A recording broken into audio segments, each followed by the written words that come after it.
So when it comes to the post-credit scene of Shang-Chi, there's quite clearly a lot of world building, and they don't even answer the, well, basic questions that were raised about the 10 rings, what their powers are, where they come from, or anything else, because that's probably going to be addressed in the sequel. Now, of course, why exactly did they decide to include the Hulk and Captain Marvel in the post-credit scene?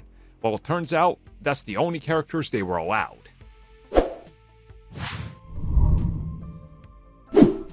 So the post-credit scene of Shang-Chi's like, hey, these rings, right?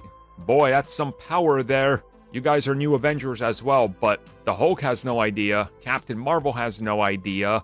We're gonna investigate this further. Don't mind. Look, don't worry about it. We'll talk about it soon. Sometime. Down the road. Somewhere. Anyways, here's another MCU film. Well, now we know why exactly they decided to use Captain Marvel and Bruce Banner.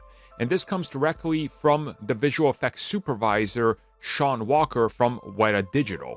And this is one of the many teams that did the special effects. And what they revealed was that, well, this wasn't as easy to arrange. And when they asked Marvel Studios, because they were still working, obviously with the teams working on the film, and who could they get where, because they need to complete the scenes, the director's doing his thing over there, the visual effects departments, the costuming departments, we gotta arrange it all. And we need to know how many Avengers out of all of them can we fit in here, and who are we allowed? And they were told, well, you're allowed 2.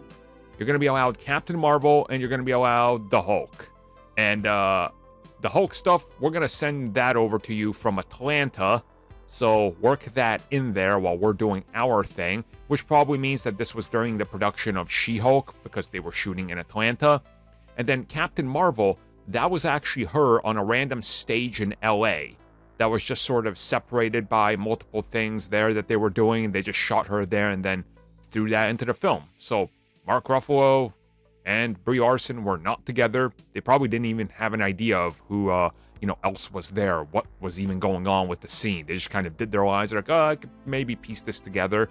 But it tells you the interesting approach that they took here, because you're asking for, various characters, and what can you do in here? And we know that the director asked for multiple characters, and things like Ant-Man were rejected, said, no, you can't have that. Hawkeye, but that doesn't work here either.